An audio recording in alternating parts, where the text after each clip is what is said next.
Hi guys, welcome back to the next episode of Don't Fear the Weight with me, your TinyTitan host, as per usual, Vicky Masita. And today I have got an awesome guest who's got a little bit of some issues with some connectivity today, but you know, it doesn't matter because he sat in an air-conditioned apartment all the way over in the United Emirates in Dubai. Yeah. A very good friend of mine, Mr. Peter Hill. How are you, my lovely?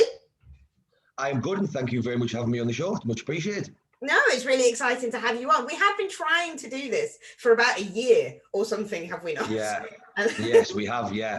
We've never got around to be honest, I'm not big on speaking like this. This is the first podcast I've actually done, just to put it out there while we're speaking. I do some videos for Jordan on his app, on the Trained by JP subscribers app, and I do a little bit of Instagram. But I'm trying to push myself out of my comfort zones lately, so this is pushing myself out. Well, I'm very impressed with you, and I think it's really good. I think one of the reasons why we haven't managed to do this podcast was because you skipped a little bit. Yeah, don't worry. We'll just kind of like crack on. We're recording all right. But yeah, you were talking about not actually wanting to do the podcast because of your accent, and then just saying that people don't want to listen to you. I hear the sound of my voice, yeah. If I do videos, I send them to my mate to listen back to them because I can't stand listening to them. But it is what it is. That's it, isn't it? So you are over in Dubai at the moment. You managed to escape the UK before the lockdown actually kind of came into fruition. So how are things treating you over there in Dubai? It's pretty good, to be honest. Like I was saying, I did lockdown last year, stuck at home. I've got no access to any kit or gym. And for me, mental health wise and having focus, I just fall apart. So I came out last year. I have a few friends, even clients. I had the chance to bail and I bailed. So I'm not doing much exciting here. I get up, I do my cardio at 6. The rest of the place doesn't seem to get alive till about 10 o'clock. But I'm up early. It's like being at home for me. I go to the gym, I get my meals in, I just can work on my tan a little bit. Normally I'm like Casper the Friendly Ghost year round, so at least I've got a bit of a tan here. We're just plodding along, same as at home. I'm doing little challenges to keep myself focused, pushing my own physique a bit, and just working on work. That's it. It's nice. I'm very, very blessed, without a shadow of a doubt. Absolutely. I'm exceedingly jealous. Just really down to the heat because it's freaking freezing over here. Yeah. Well, they tell me that this is their winter, but this is about 25, 26 degrees, which for me is just right. Yeah. I wouldn't be here during the summer because apparently it's awful. Yeah, far too hot. Yeah, but that's fair enough, isn't it? Yeah. So, just tell us a little bit about your background, because you're obviously known as Hilly Doc on Instagram. A little bit of a plug there. So just thank you very much. Tell us a little bit about your background and what it is that you are really passionate about. So my degree is in sports therapy and nutrition. I did that for 3 or 4 years. Then I managed to get a job with the NHS, working with adults with mental health problems, both in a nutrition aspect and a rehabilitation aspect, which suited my degree very well. And I thoroughly enjoyed that. That was straight out of uni. I then got a job, and then while I was at uni, I did my first bodybuilding show, loved the nutrition side of it, and got in pretty good condition. I had a coach at the time, and I just wanted to learn more and more. After the show, whatever damage I caused or whatever went on, I developed my own digestive problems. I have something called slow gastric transit, which basically means my stomach just doesn't push through it at the rate it should. So I back up very easily. It caused me all sorts of agitation. And doctors just really didn't have a clue on what to do with it. So I read more and more into that and tried to educate myself. In the meantime, I then got a job working for the NHS with children with eating disorders. I'm working as a dietetic assistant. And then I started doing some meal support with them, then meal plan work, then sort of social eating work and designing the menus. And I thoroughly enjoyed that. And I was doing that up until August last year. When the ward closed. In between that, I did a certificate of nutrition within the NHS, and I'm just constantly learning. And I love the training, I love bodybuilding, but it's really nutrition and digestion and helping people with their problems that is my forte, shall we say. And not only do I have a passion for it, I really enjoy it. I must be sort of a problem solver, to be honest, because the more complex clients I get on the issues, that's where I tend to get my buzz from. And obviously working with children with eating disorders, they have so many stomach problems. And I was able to really, not only did I enjoy helping them as best as I could, but I was able to tap into the top specialist consultants there. And I learned so much from that side. And the way things are in this day and age, it's given me a real advantage, both between my private nutrition and there, because the amount of info I learned from that side really had a crossover into bodybuilding, because the amount of people in all types of sports that have bad habits with eating, bad habits with food, and it really links. And now my client base is a lot of, it's really a mixture between either athletes that maybe used to have eating issues or are currently dealing with them, and then it's digestive clients all over the world, and then obviously my competitive side. So I'm very lucky that, you know, I have a job that entails things that I enjoy, both on a work aspect and a social aspect, and my own competitive side, and it allows me to excel. And I think the beauty of it is I'm continuously learning. I see every client as a potential to learn, and every situation is different, every client is different, and it's all problem solving, and I've got to try this or do that. And like I say, I'm blessed to have the job that I do, and it's a never-ending learning path, which is what I think is what keeps me intrigued. Yeah, definitely. I always say that you should never say that you know it all, because nobody ever knows it all. Do you know what I mean? Even if you've been in the industry for years, you need to constantly learn, because things are always evolving. Yeah, and not just that. In my opinion, it's impossible to know it all, because whatever you know that worked on yourself or on the clients that you had, it's not going to work on other clients or other people. I have clients that can literally eat the exact opposite foods that I can, and they can't digest what I can. And it's so, the thing that I've learned over the years and that I get across is there is no, the same one shoe doesn't fit all. No shoe fits anybody, so said, because even you can find a fix for somebody, or you can find a path that lets them excel, but they'll get to the point and their environment will change, and then that will stop working.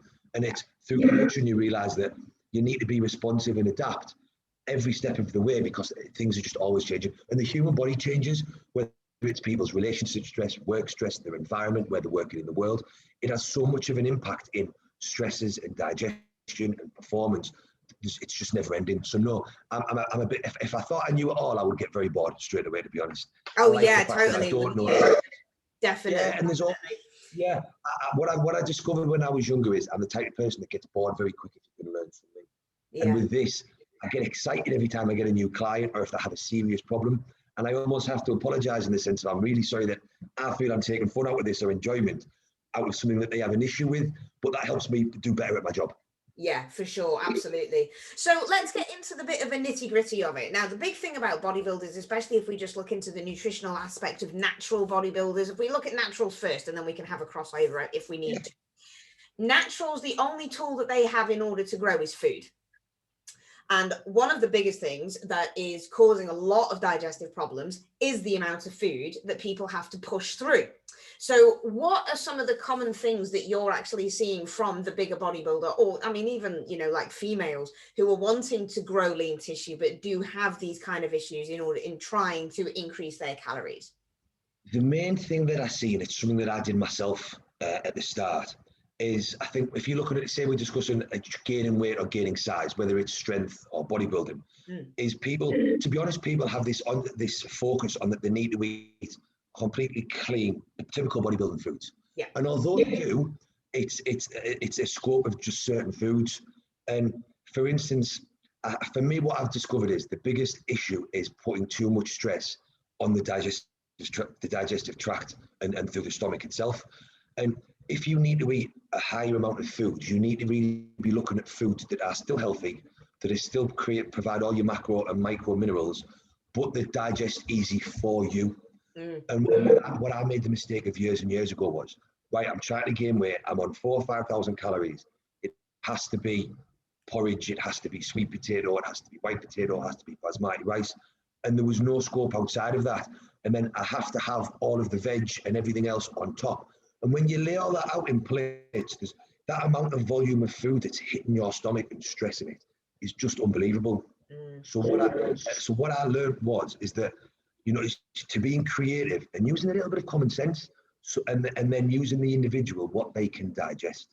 So for me, the foods that are most non-allergenic are the easy to digest for most is your rice, your white fish, your chicken, your potato, white potato usually, your white meats, things like that.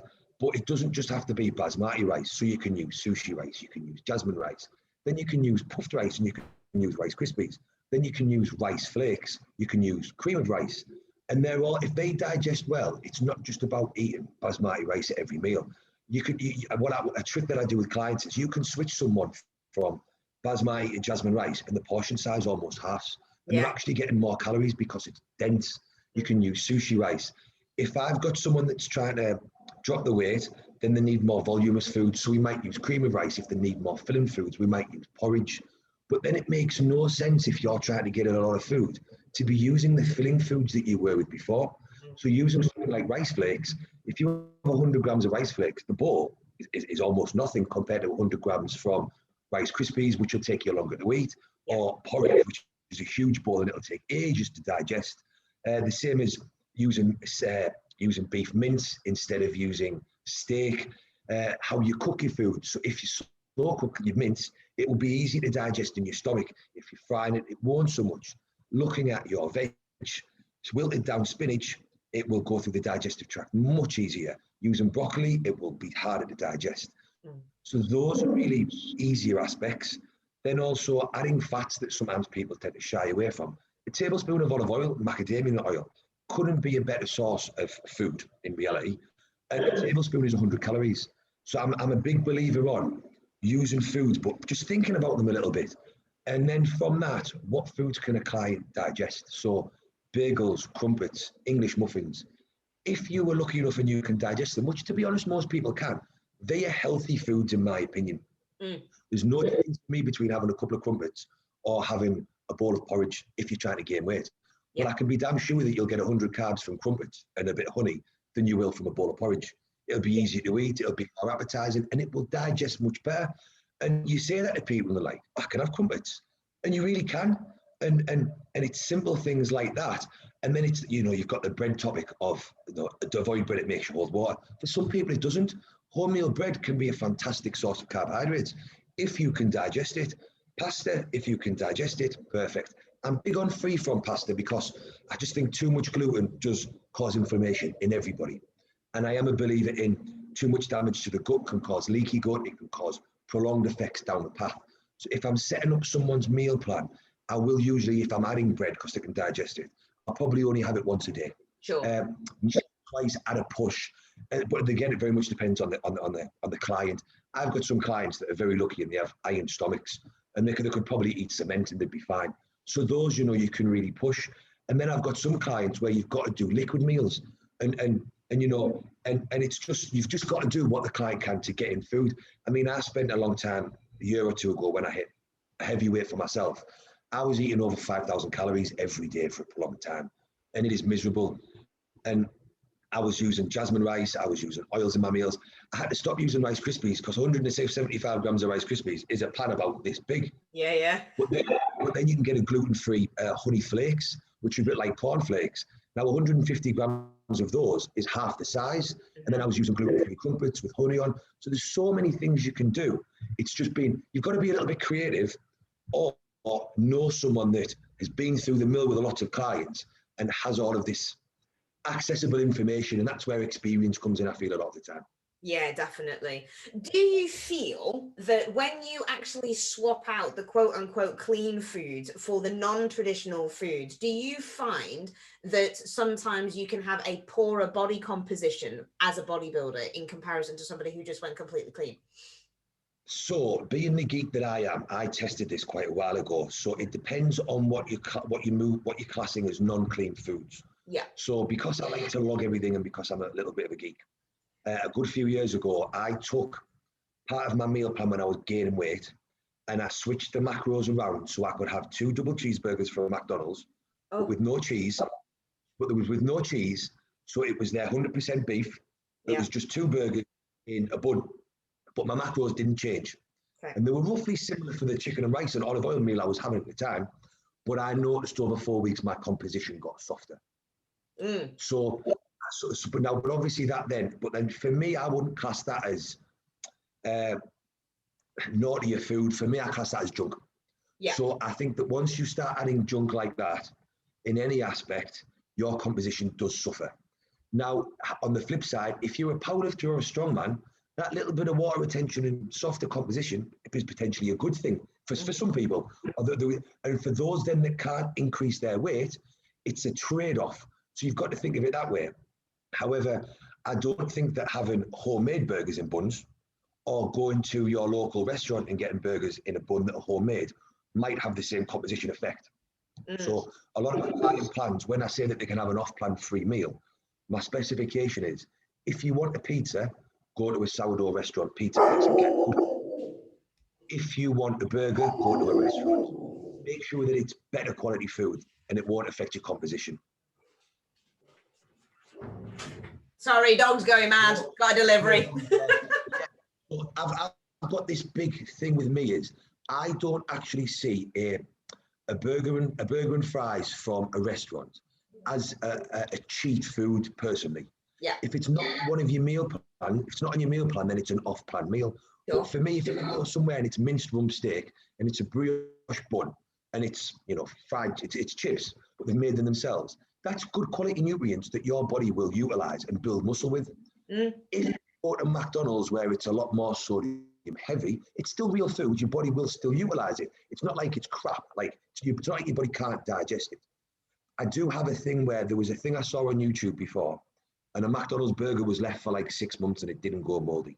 I know, that's wrong, isn't it?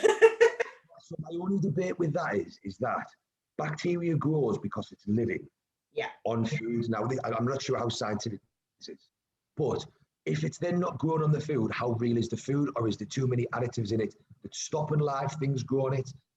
So that is up for debate in my opinion, which is why I class something like McDonald's as junk. Now your body might still your body will still use the nutrients, but it will come with a lot more additives. Whereas if you've made homemade burgers yourself, you've made chips, you've gone to a nice restaurant. I mean, if you go to Tesco and you get a homemade, and you get one of their create your own pizzas, if you get a pizza base with 50% reduced fat cheese, beef and chicken and peppers, if you work out the macros, that's a damn good high carb, high calorie meal. And I wouldn't class that as a cheat, shitty meal personally. Now it certainly wouldn't be on a prep meal, but I've had some off-season bodybuilders use pizzas 2 or 3 times a week in their off-season because it's a very easy way of getting a lot of calories in. And I might put them the day, if it's a powerlifter, we might put it the night before a big lift. If it's bodybuilders, they might be on the rest days before they've got legs. And I don't see that personally as bad nutrition. It's just very calorie dense. It's interesting what you were talking about with the whole the burger not going off thing, because there is some scientific evidence with that, and it's down to the molecular structure of those particular foods. Now, if you remember, I can't remember the name of the guy who actually did the study. I'm not like Scott Stevenson that can just kind of go like, right, you know, it's this guy.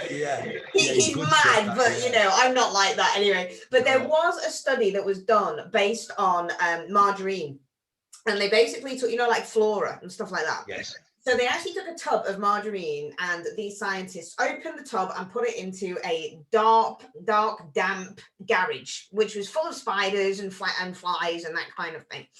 Now, not one spider or one insect or bug went near it. And this was over 12 months, and no mold grew on it at all. So it didn't go off. And none of the insects went anywhere near it. They built their houses all around it, but they went nowhere near it at all. Now, if that doesn't want to scare the living shit out of you, I don't know what does. Yeah, and I think that, for me, not that I know the science behind it, but that's probably to do with the trans fats and stuff, I think, is it? I think so. I mean, margarine was originally created as like a bulking agent to make chickens really fat.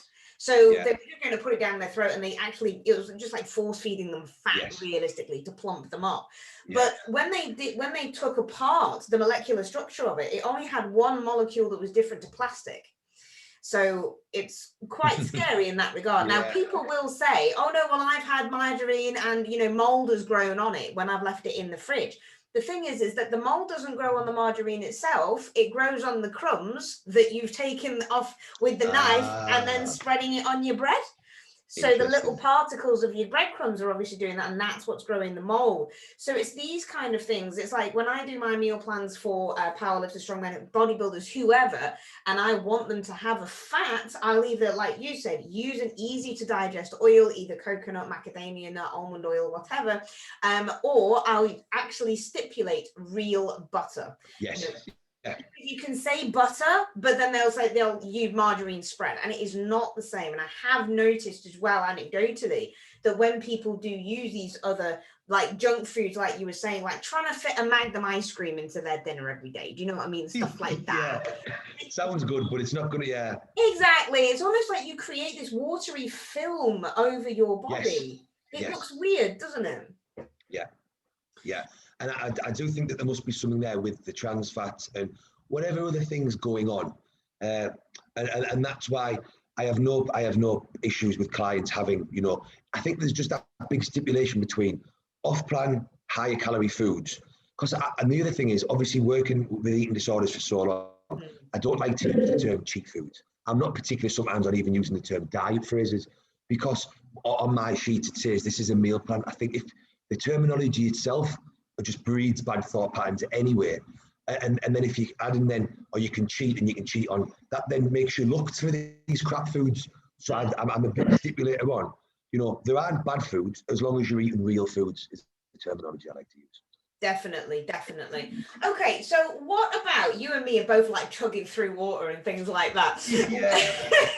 We've got to talk about fluid. I do always stipulate with all of my clients, just like I'm sure you actually do as well, that it's really important to get your fluids in. What is it that is so important about high strength athletes, performance athletes, bodybuilders? Why do we stipulate the fact that it's so important to get fluids in, and how can that have an effect on your digestive system? So for me, I couldn't possibly, to be honest, I couldn't tell you the direct link between fluids and digestive. My science doesn't run that deep.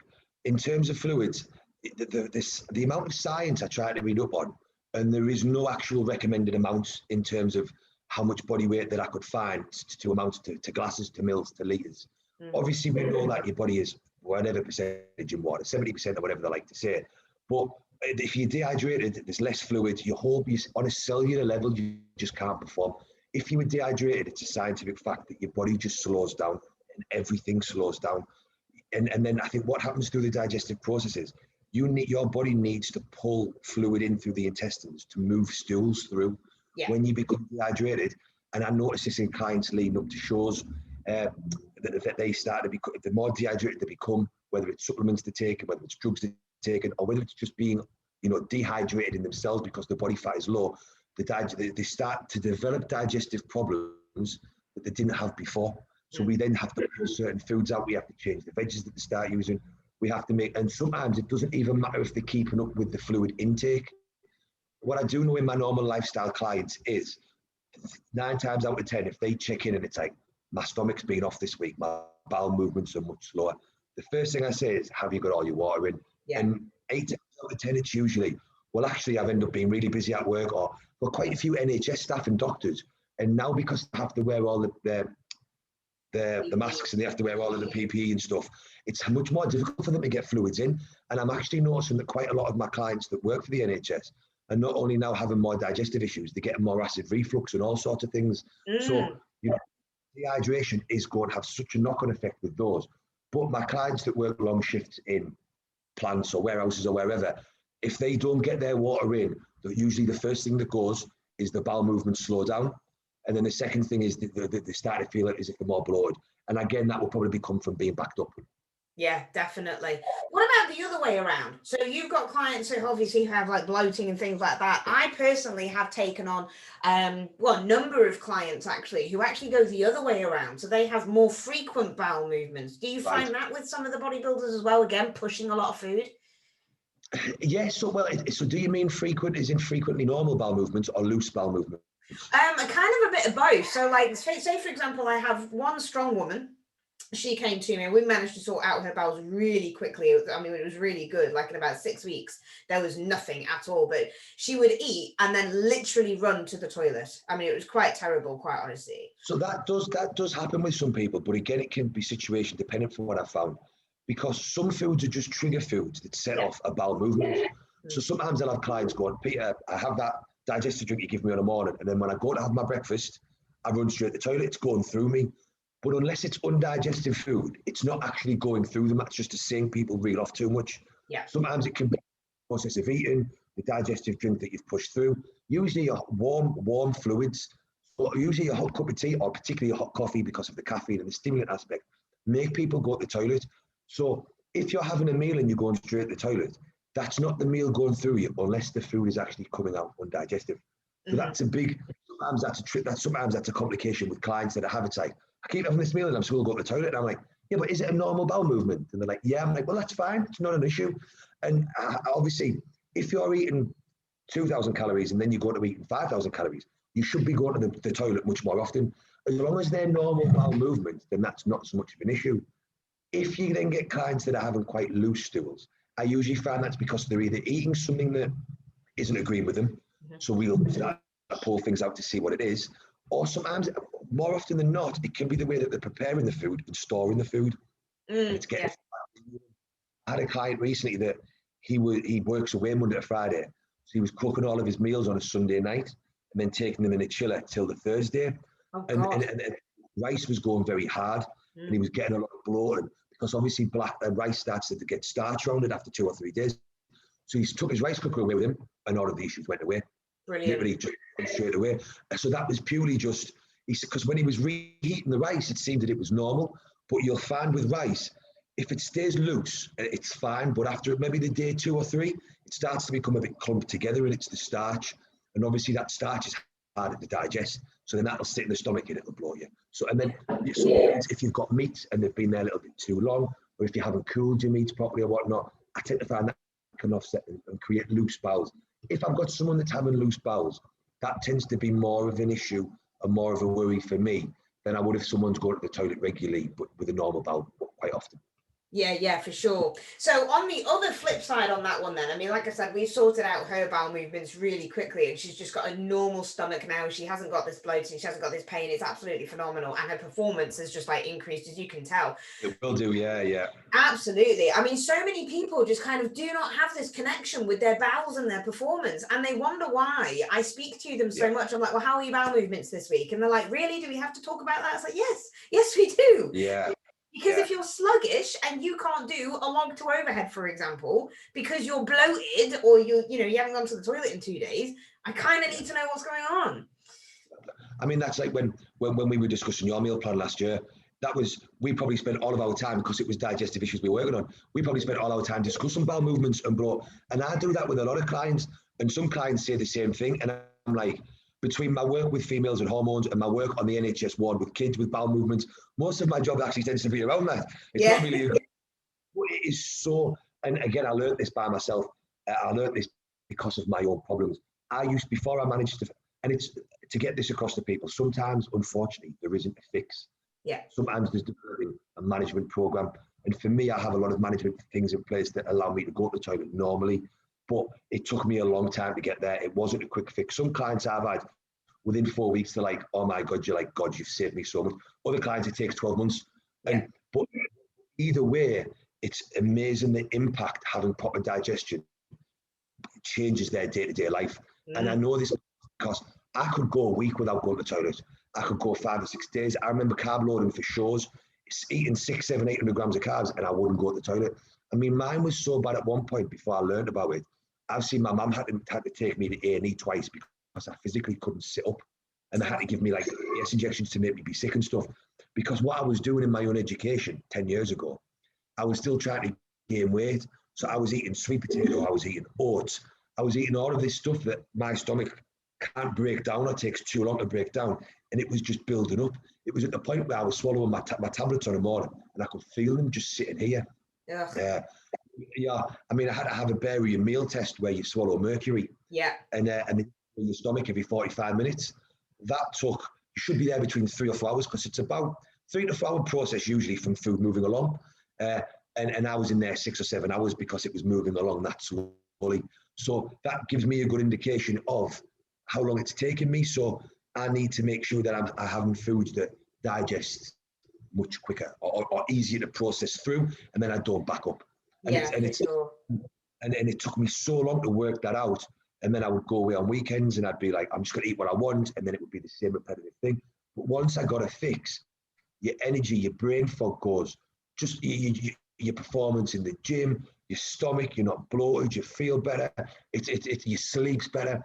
And obviously, when you sit back and think about it, And this is why nutrition and digestion is my ultimate focus. And it's a real private interest of mine, is because if you can't digest the energy that you're eating, and if you can't digest the building blocks and the fuel for your body's not going to do what we need it to do. Absolutely. And whether it's fighting sports, strongmen, bodybuilding, football, it doesn't matter what it is, or just high-flying businessmen, or nurses, or doctors, or just everyday people, you're not going to be able to perform at your best. You're going to be so far from it, it's unbelievable. Absolutely. It's one of my biggest taglines is you are only as strong as the food that you can digest, because without a doubt, and it is massively important, and it's something that really everybody should take into account. One thing I did want to get onto, obviously I know that we're coming up to time and things like that, but one thing I did want to get onto. Oh, cool. Digestive enzymes. So there's a lot of people now who are kind of like putting up these stacks together, like Digestive Stack and Digest Max and supplementations and things like that. What are your actual thoughts on these digestive enzymes? Are there ones that are better than the others? Are there ones that you trial with certain people and take out and try different ones? There is a list I have that I've used with some clients that had SIBO that work very well, and it's very complicated, and I don't pretend to know the science. I read into them, I found them on some research papers, and I tested them out and they worked. But it was very complicated. I know they work with that particular issue. In terms of most people, I find some people, the digestive enzymes can make them worse. Yeah, I agree. I don't know why that is.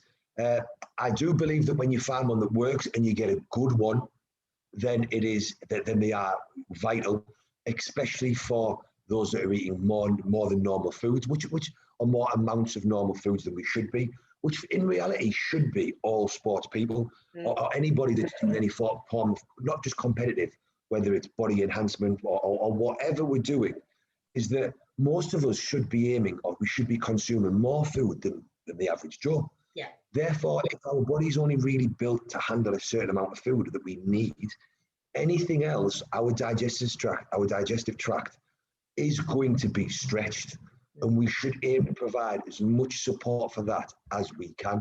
And then I think it just comes down to individual stuff.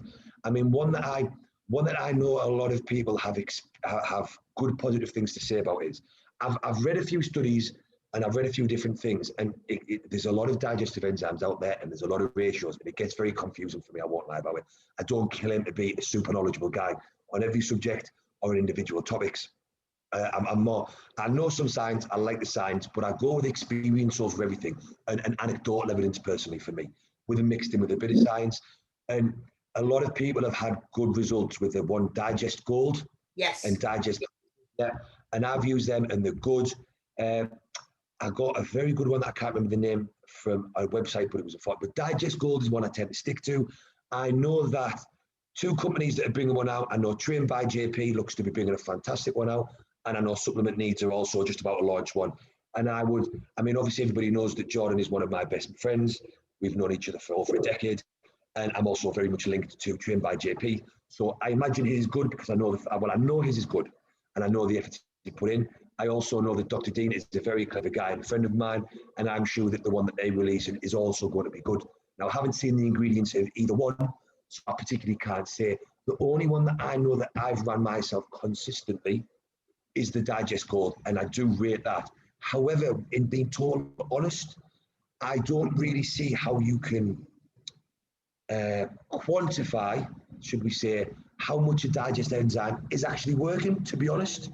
And in reality, that's just the way I look at it, because I think that working out what foods work better for your body is more important and is going to work better than putting a digestive enzyme in. I think a digestive enzyme's job is to help you process the foods that you process well when you're eating them in larger amounts. Does that make sense? Yeah. But I think if you're having digestive issues, a digestive enzyme is not going to fix it. You need to look at your stomach. You might need to fix some inflammation issues, some damage that you've done through eating the wrong types of food. You can use L-glutamine and things like that to heal the lining of the stomach. You might need to remove all of the foods that have been causing inflammation. And just so people know, when I do that with clients, you don't just remove them for 10 days. Sometimes you've got to remove them for 4, 5, 6, 7, 8 weeks before you start seeing a difference. And I mean, I've just had a client there. We fixed his digestive problems, his skin in 4 or 5 weeks, 6 weeks. Couldn't believe it. And then he was like, "Oh, I'm busy. I want to combine my meals to 4." And I was like, "I can do that, but that may cause stress. I'm recommending you don't." "No, I do." It took 2 weeks and he was almost back to square one. And now we're 4 weeks down the line and it's still not back to normal. We've had to come back full circle to where we were, and we're having to start the process again. So it's really what I like to do with clients when we get to the fix, as boring as it is, and I've done it. I did an exclusion diet for 3 months. An exclusion diet, I'm sure you're aware, but for those not, is just chicken, turkey, or white fish, potentially. It's just white rice, and it's just potentially macadamia oil or olive oil, but not even that at the start, and you just eat those food groups. It's very horrendous, but those are your most non-allergenic foods. You sit with that for a while. If your problems go away, you know that your problems are food related. Yeah. If your problems don't go away, then I advise clients that they need to go and speak to the doctor, and they need to start investigating other things. So with most of my digestive clients, I might not strip them back that basic, but I'll remove all the gluten, I'll remove all of the dairy, I'll put them on a reduced list of foods. If things go away, then I'm like, right, we know it's food related. Let's start keeping the food diary, adding things in one by one. Let's add some good digestive enzymes in. Let's put pineapple in for the natural ones. Let's put high dose protein in, because if we know taking food away has corrected some of the issues, we probably know that the food was causing damage to the digestive system. So just because we've removed the cause, the acuteness, we need to then work on fixing potentially any damage that was done. So then we'll put all of these things into fix, and then what we might do is once we're maybe 10 weeks down the line, 12, however long, we might start adding in foods one by one, making a note like we did with yourself, seeing how it reacts, seeing how it doesn't, and most importantly, how do you feel? How does your stomach feel? How your bowel movements changed? All of those things, and that's what needs to be done. Once you get there, you then might start increasing the amounts of food. It's at that point that I think a good digestive enzyme will come into its own. Yeah. Because just because the body's able to handle the foods that you give it in normal amounts, doesn't mean that it's going to be able to handle 5,000 calories of it well. And I think that maybe your body might create, I think our bodies create enough enzymes, this is the way I look at it, common sensely, shall we say, to digest the amount of food that it needs to maintain itself. I'm not sure that it maintains enough digestive enzymes to maintain the additional muscle and the additional food.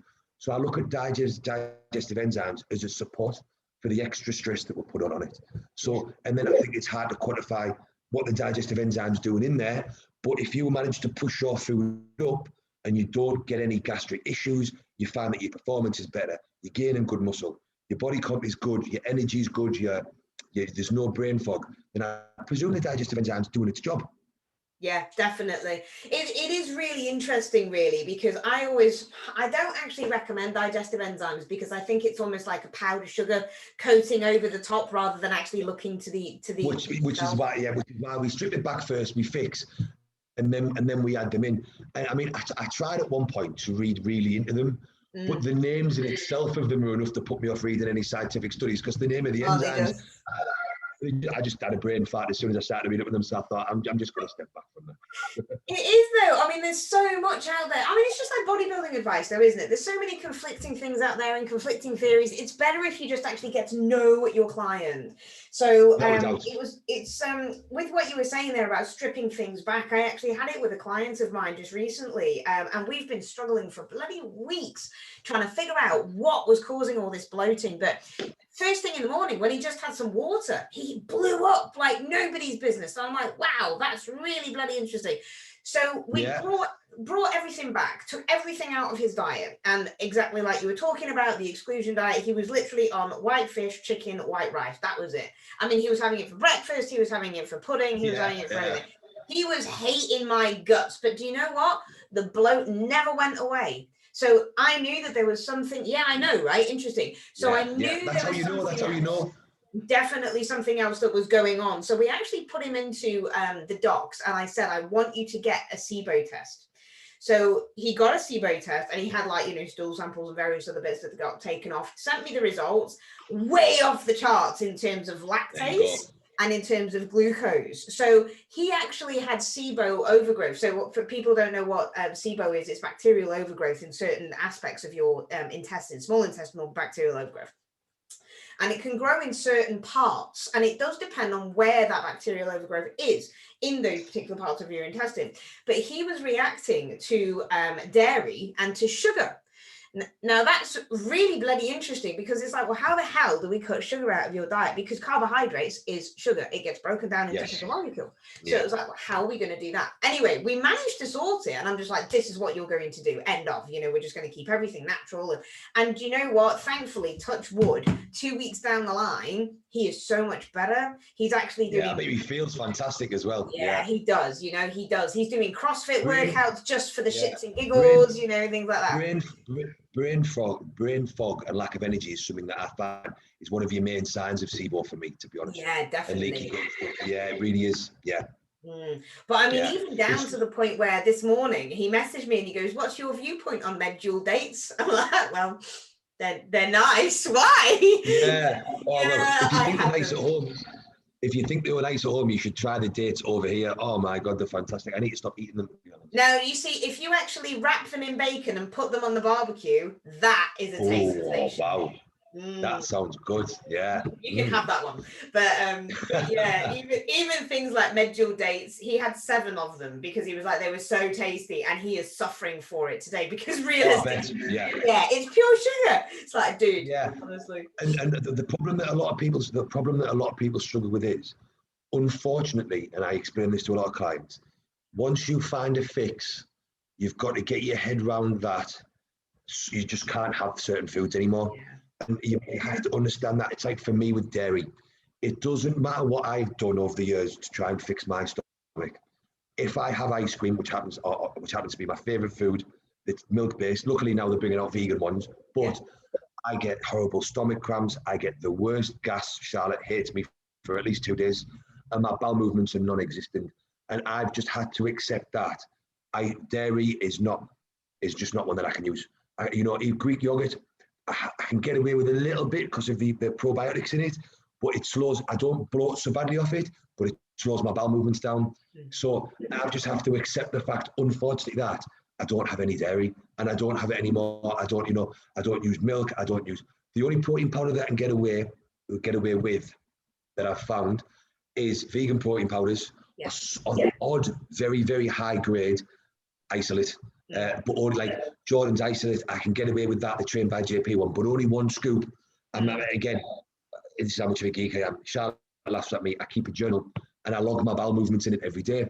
So I know that if I'm having normal ones, small ones, if I'm not going as often, and 1 scoop a day was fine. When I went to 2, to slow down every other day, and it was just. And if I'd have kept going, it would have got progressively worse.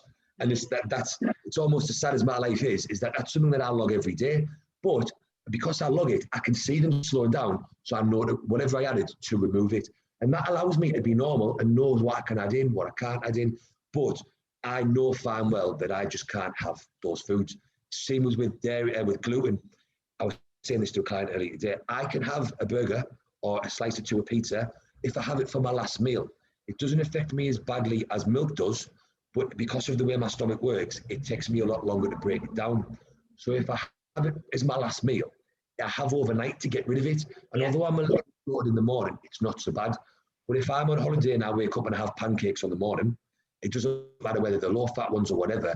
Everything else during that day just sits on top of them, and I just get more bloated and more bloated and more bloated. So, and I mean, when we go on holiday, sometimes I remember not last year, the year before, I dieted for 2 shows. I must have dieted for like 9 months. And we got our first day on holiday, and I got paella being good. Charlotte had pizza, and she left loads of this massive pizza. And I was like, do you know what it is?